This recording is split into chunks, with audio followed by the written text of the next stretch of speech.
How to add multiple photos widget on iPhone. To get started, first of all go ahead and long press on an empty area of your home screen until the apps start to jiggle. This action activates edit mode, allowing you to customize your home screen.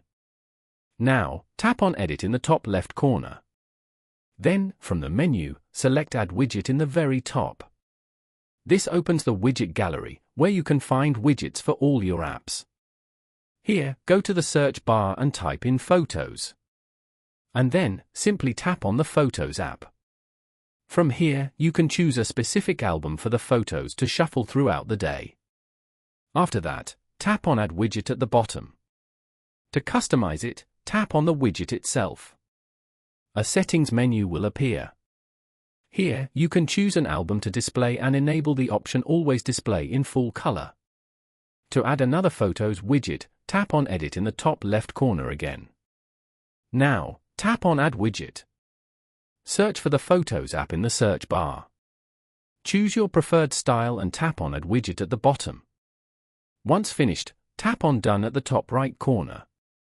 Following these steps, you can easily add multiple Photos widgets to an iPhone.